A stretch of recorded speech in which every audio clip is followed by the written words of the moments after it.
கர்த்தருக்கு ஸ்தோத்திரம். இந்த நாள் தேன்துளி நிகழ்ச்சியிலே உங்களை நான் மீண்டும் சந்திப்பதில் அதிக மகிழ்ச்சி அடைகிறேன். இந்த நாளில் கூட யோசுவாவின் புத்தகத்தில் முதல் அதிகாரத்தில் ஒரு வசனம் சொல்லப்படுகிறது. தேவன் யோசுவாவை பார்த்து சொல்கிறார், யோசுவா மோசேயினுடைய ஊழியக்காரனாக இருந்தார். மோசே மரித்ததுக்கு பின்பு அவர் இருந்த நிலையிலே அவரை பார்த்து தேவன் சொன்னதான ஒரு காரியம் என்னவென்று சொன்னால், பலங்கொண்டு திடமனதாயிரு. 1:6 பார்க்கும்போது, பலங்கொண்டு திடமனதாயிரு, இந்த ஜனத்தின் பிதாக்களுக்கு நான் கொடுப்பேன் என்று ஆணையிட்ட தேசத்தை அவர்களுக்கு பங்கிடுவாய். முக்கியமான ஒரு காரியம் என்று சொன்னா, நீ பலம் கொண்டு திடமனதாயிரு, பயப்படாத. B bold and be strong, that the Lord God is with you. இதான் மிக முக்கியமான. B bolt. எந்த இடத்துல நீ திகைத்து போகக்கூடாது. 6 லட்சம் மக்களை மோசே வழி நடத்தினார், நீயும் வழி நடத்த போகிறாய். ஆகவே நீ கவலைப்படாத.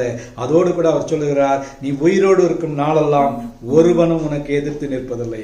இதை நல்ல ஒரு பெரிய வாக்குத்தத்தம் பாருங்க. நீ தைரியமா, நீ போல்டா ஆண்டவரத்துல இருக்கின்ற வேளையில, கிறிஸ்துவுக்குள் பிரியமானவர்களே, உங்களுடைய என்னுடைய வாழ்க்கையில யோசுவாவுக்கு சொன்னது போல உங்களுடைய உயிருள்ள நாட்கள் எல்லாம் தேவன் உங்களோடு கூட இருப்பார்.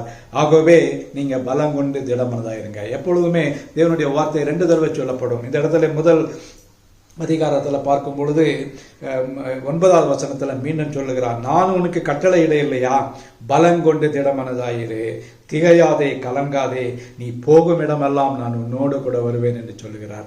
ஆகவே இந்த நாளில நம்ம எப்படிப்பட்டதான ஒரு நிலையில திகைத்து கலங்கி, ஐயோ நமக்கு ஒரு எதிர்காலம் இல்லாமல் இருக்கிறது, வியாதியும் வருத்தமும் சோதனைகளும் நம்மை நெருக்கி கொண்டிருக்கிறது, ஏழ்மை இருக்கிறது, தரித்திரம் இருக்கிறது, எனக்கு எந்த காரியத்திலும் ஒரு வெற்றி இல்லையே, என்னுடைய குடும்பத்தில் இருக்கிறதான பிரச்சனைகளை என்னால் தீர்க்க முடியவில்லை என்று சொல்லுகிற வேளையில இன்னைக்கு அவர் உங்களையும் என்னையும் பார்த்து சொல்லுகிறதான வார்த்தை, கலங்காதே, திகையாதே, நான் உன்னோடு கூட இருக்கிறேன்.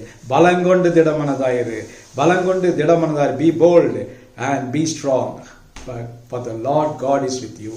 ஆகவே இந்த நாளில் இப்படிப்பட்டதான ஒரு உணர்வை பெற்றவர்களாக நாம் கடந்து செல்லுவோம். தேவனுடைய சன்னிதானத்தில் அவரிடத்திலிருந்து வெற்றியை பெற்றுக்கொள்வோம். நல்ல ஆண்டவரே, நீர் யோசுவாவுக்கு கொடுத்த அதே வாக்குத்தத்தை இன்றும் நீர் எங்களுக்கு கொடுக்கிறதற்காக ஸ்தோத்திரம். நாங்கள் கவலைப்படாமல் பலங்கொண்டு திடமனதராய் இருந்து முன்னேறி செல்ல ஆண்டவரே, எங்களுக்கு நீர் கொடுத்திருக்கிறதான எல்லா காரியத்திலும் செயல்பட ஆண்டவரே நீர் எங்களுக்கு உதவி செய்ய வேண்டும் ஜெபிக்கிறோம்.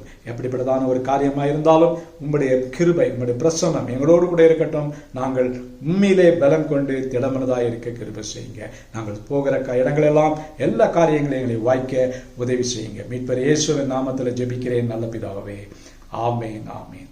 கர்த்தர் உங்களோடு இருப்பாராக. பலம் கொண்டு திடமனதாக இருங்கள்.